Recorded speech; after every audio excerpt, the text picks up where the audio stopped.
Students, आज हम लोग देखेंगे जो हमारा हाइट डिस्टेंस का कंटिन्यू क्लास है एक्सरसाइज 9.1 का। उसका क्वेश्चन नंबर 5 से पिछले क्लास में मैंने क्वेश्चन नंबर 3 और 4 डाला था। आज की क्लास में हम सबसे पहले क्वेश्चन नंबर 5 हम लोग देखेंगे।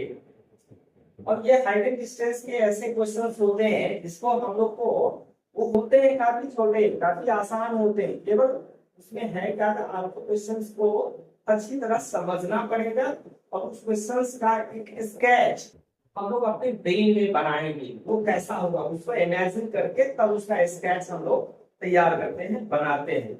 जब स्केच हमारा तैयार हो जाता है उसके बाद हम लोग क्या करते हैं, उस क्वेश्चन को सॉल्व। तो चलिए इस क्वेश्चन को पहले हम लोग समझे। इस क्वेश्चन में क्या है हम लोग का, question number 5, A kite is flying. Kite मतलब क्या होता है, पतंग। हम सभी लोगों ने लगभग बचपन में पतंगे उड़ाई होती है। आप लोगों में कुछ लोग ऐसे भी होंगे, अभी भी मौका मिलता होगा पतंग उड़ाते हैं। तो वही यहाँ पतंग वाला क्वेश्चन हम लोग को बनाना है। काइट कहता है कि काइट इज फ्लाइंग। काइट क्या है, हवा में उड़ रहा है। अब सोचिए काइट तो हवा में उड़ रहा है, उसमें क्या होता है, यहाँ की काइट हो गया और धागा उसके साथ ऐसे आप धागा पकड़े रहते हैं, यहाँ से काइट को उतारते हैं। ये सोचना है। At a height of 60 metre from the ground। अब ये कंडीशन दिया है, यहाँ मान लीजिए काइट है, यहाँ काइट ये उड़ रहा है।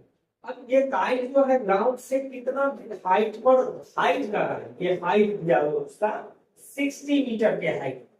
तो चलिए ये तो समझ में आया। तो सबसे पहले हम लोग क्या करेंगे, तो वहां वो एक उसका स्केच सबसे पहले बनाते हैं। चलिए देखिए इस क्वेश्चन में हमारा यहाँ क्या हो गया, सपोज कीजिए यहाँ पर हमारा काइट है।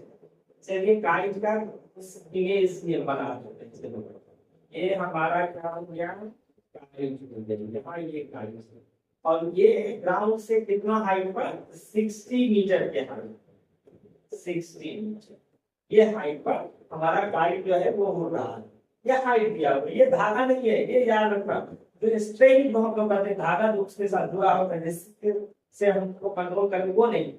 This is the height of the kite from the ground. Ground से इस काइट का कितना हाइट है, तो हाइट को निकालना है तो परपेंडिकुलर उसका लेंथ हम लोग निकालते हैं। ये परपेंडिकुलर लेंथ हमारा 60 मीटर दिया हुआ है। कहता है स्ट्रिंग, स्ट्रिंग मतलब धागा attached to the kite is temporarily tied to a point on the ground। temporary मतलब कुछ देर के लिए उसको क्या किया गया, मतलब उसके साथ जो धागा है वो ग्राउंड के साथ टाइट किया गया। टाइट किया मतलब कोई टूटा वगैरह डाल के उसमें अच्छी तरह बांध दिया गया है। वो काइट जो है वो उड़ रहा है। सोचिए ये हमारा क्या है, ग्राउंड है। ग्राउंड पर यहाँ मान लीजिए कोई पॉइंट है जहां पर हम लोग टूटा डाल के इसके स्ट्रिंग को बांधने वाले हैं। चलिए हम लोग इसके स्ट्रिंग को बांध दिया। ये हमारा क्या है, स्ट्रिंग है हमारा, ये धागा हो गया स्ट्रिंग, ठीक है, वो फिक्स कर दिया गया। अब कहता है द इंक्लिनेशन, इंक्लिनेशन मतलब झुकाव। जैसे ये हाइट हो गया, इसका झुकाव ये इंक्लिनेशन कहलाएगा। तो जो आपका ये स्ट्रिंग है इसका इंक्लिनेशन, इंक्लिनेशन मतलब झुकाव of the string with the ground is 60 degree. इस स्ट्रिंग का जो झुकाव है, इंक्लिनेशन ग्राउंड के साथ वो दिया हुआ है कितना, 60 डिग्री। देखिए आपका स्ट्रिंग ये है, ग्राउंड ये है, यहाँ इसका ये हमारा स्ट्रिंग है, यहाँ लिख देते हैं स्ट्रिंग। ये हमारा स्ट्रिंग हो गया और ये हमारा क्या है, ग्राउंड। ये ग्राउंड हो गया। ये स्ट्रिंग का ग्राउंड के साथ जो इंक्लिनेशन है वो कितना दिया हुआ है, 60 डिग्री। ये 60 डिग्री। अगर find the length of the string, इसी स्ट्रिंग का लेंथ आपको निकालना है। इस स्ट्रिंग का लेंथ आपको निकालना है, कितना लंबा उसमें स्ट्रिंग लगा हुआ है, धागा लगा हुआ है जिससे वो काइट उड़ रहा है। अब इसमें एक कंडीशन दिया, एज्यूमिंग, एज्यूम मतलब मान लीजिए, या आपको मानने के लिए कह रहा है क्वेश्चन में, assuming that there is no slack in the string. Slack मतलब क्या होता है, कहीं से मान लीजिए धागा तो होता है, शॉर्ट होता है, थोड़ा सा भी वो नहीं होगा तो क्या होगा, वो उड़ जाता है। कहता है इसमें कहीं से कोई मुराद नहीं है, स्लैक नहीं है, तो टाइट है, तो धागा वो जो है वो क्या कंप्लीट एकदम स्ट्रेट है, कोई स्लैग नहीं है। तब आपको इसका लेंथ करना है निकालने के लिए, वो कंडीशन हो सकता है ना, हम लोग कर सकते हैं क्वेश्चन देने वाले को भाई धागा में मुड़ा हुआ है, आप कैसे बताएंगे उसका लेंथ इतना ही होगा, इसलिए उसने क्लियर कर दिया भाई इसमें कोई स्लैब नहीं है, इसका स्ट्रेट एकदम बिल्कुल है, तब इसका लेंथ आपको निकालना है।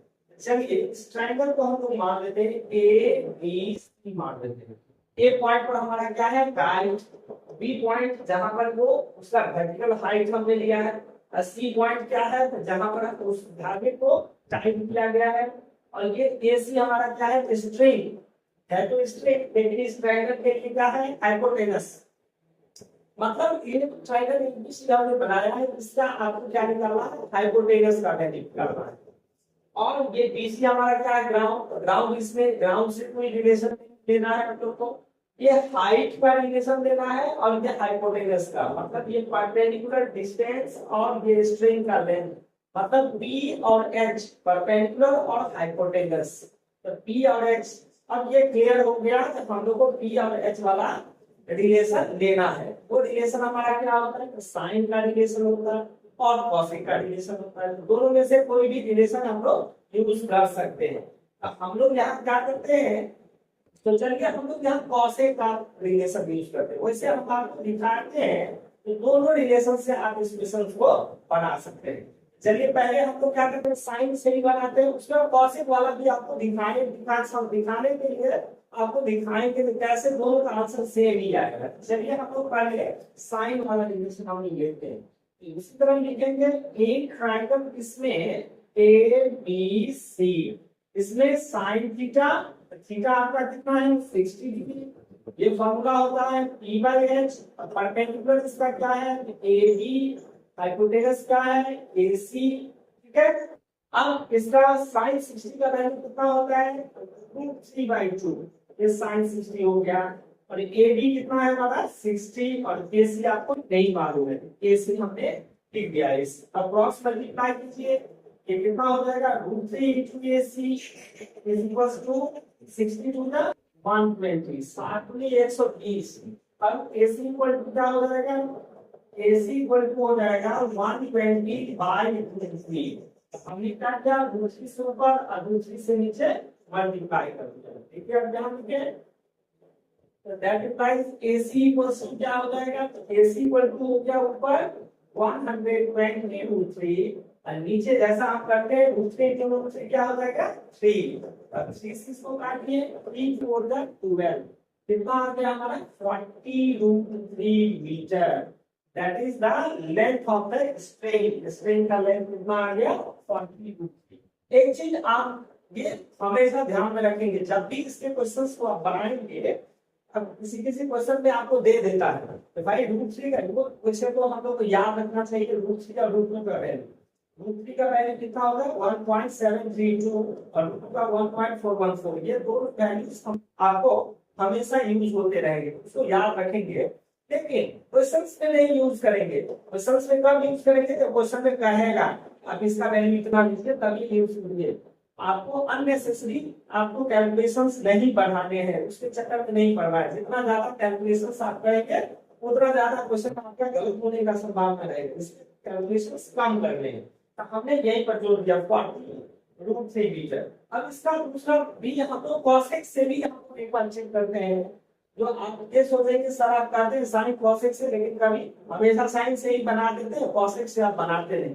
चलिए हम लोग इसको कॉसेक से ही इस क्वेश्चन को बनाएंगे, इसको हम लिख देते हैं मेथड सेकंड, फिगर वही रहेगा, फिगर यही कंटिन्यू रहेगा इसी फिगर के अनुसार। अब फिर इसमें लेंगे हम लोग in triangle A B C, इसके एबीसी ट्रायंगल, एबीसी ट्रायंगल में अब यहाँ कॉसेक का यूज हम लोग को करना है, कॉसेक थीटा, थीटा हमारा कितना है 60 डिग्री, कॉसेक 60 हो गया। अब कॉसेक थीटा का फॉर्मूला क्या होता है h/b, जस्ट इसका आपको नहीं छोड़ा जाएगा, साइन का उल्टा कॉसेक हम लोग जानते हैं, उसका उल्टा आप करते चले जाएंगे, h/b, h हमारा क्या है हाइपोटेनस, ये हो गया AC, परपेंडिकुलर हो गया AB। अब cosec 60 का वैल्यू cosec 60 का वैल्यू अगर आपको नहीं याद है तो sin 60 का वैल्यू याद है, उसका उल्टा कर दीजिए। sin 60 था √3/2, इसका उल्टा कर दीजिए, ये कितना हो जाएगा 2/√3। ये क्वेश्चन हो गया। AC आपका कितना है, AC नहीं पता है, और AB कितना है तो 60 है, 60 मीटर है हमारा हम लोग का AB।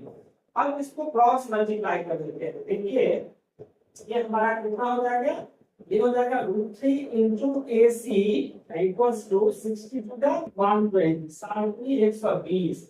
therefore AC equal to कितना हो जाएगा 120/√3। देखिए सेम आ रहा है, यहाँ भी आया था हम लोग को 120/√3, यहाँ भी आ गया 120/√3। इसका मतलब इसको भी सिंपलाइज हम लोग करते हैं, सिंपलाइज कर दीजिए √3 ऊपर और नीचे मल्टीप्लाई कीजिए, ये हो गया हमारा 120√3 और नीचे 3 से काट दीजिए, ये हो गया 40। कितना आ गया हमारा 40√3 मीटर।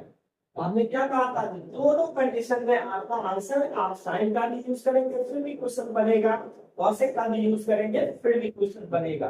तो हमने यहाँ आपको दोनों तरीके से दिखा दिया, साइन से भी बन गया। आप आगे ये नहीं कहेंगे सर इसी से आप हमेशा, जैसे 10 आर्कॉट है, 10 आर्कॉट से दोनों किसी भी स्केल को आप यूज कर सकते हैं। आप कहेंगे सर हमेशा आप बोलते हैं लेकिन 10 से बना देते हैं, कॉट से छोड़ देते हैं, कॉट से छोड़ दिए तो आपको बनाने के लिए, लेकिन यहाँ ये दिखा दिया कि नहीं आप दोनों तरीके से आप इसको बना सकते हैं। इसका वैल्यू जैसा भी वैल्यू हम लोगों ने कहा, √3 और √3 का वैल्यू आपको याद रखना है, लेकिन जब कहेगा क्वेश्चन में तब यूज करेंगे।